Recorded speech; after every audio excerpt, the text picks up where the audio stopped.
तो हेलो नमस्कार दोस्तों, आज के इस वीडियो में मैं लाया हूँ आपके लिए एकदम झकास तरीके से अकाउंट बनाने का रूल।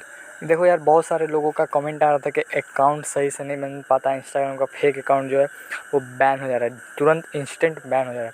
तो आपको गाइस सबसे पहले तो मैं बता दूँ कि फेक अकाउंट बनाने के लिए आप लोग को रियल ईमेल यूज नहीं करना है।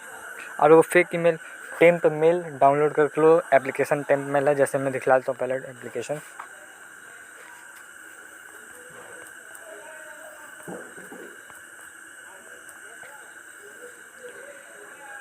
ये देखो यार, पहला वाला जो एप्लीकेशन है यही है टेम्प मेल। इसे इंस्टॉल कर लो, ज़्यादा एमबी का भी नहीं है। तो कहीं जब इसे आप लोग इंस्टॉल कर लो तो इसमें जो ईमेल आएगा उससे आप लोग वहाँ पे क्रिएट करना है। क्रिएट करोगे तो गाइस आप लोग जब क्रिएट कर लो वहाँ पे, तो आप लोग को 2-3 चीज़ वहाँ पे याद रखना होगा कि क्या क्या आप लोगों को भरना होगा। उसके बाद ये आपका अकाउंट सही से वर्क करेगा।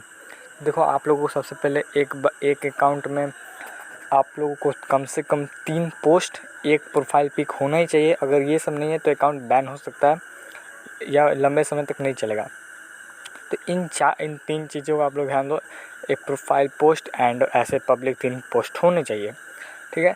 और देखो क्या आप लोगों को करना है, एक तो आप लोगों को सबसे पहले बड़ी बात कि अकाउंट बनाने समय जब आप लोग अकाउंट लॉगिन करते हो किसी भी एप्लीकेशन में, तो उससे पहले एक लोगों को फॉलो कर दो। मतलब इंस्टाग्राम से ही एक बंदे को सर्च करके फॉलो करना है। ऐसा करोगे तो आप लोग का अकाउंट कभी भी बैन नहीं किया जाएगा। सारे अच्छे खासे फॉलोअर आप लोग गेन कर पाओगे फेक अकाउंट में लॉगिन करके। एंड किसी को अगर मैसेज वगैरह कर दे तो और अच्छा है गाइस, बहुत अच्छा खासा मतलब बैन नहीं होता है, सिर्फ पासवर्ड चेंज आपसे करवाएगा। तो अगर यार वीडियो हल्का सा भी अच्छा लगा, जानकारी अच्छी लगी तो यार वीडियो कर दो लाइक एंड चैनल कर दो सब्सक्राइब इसी तरह का और वीडियो को देखने के लिए।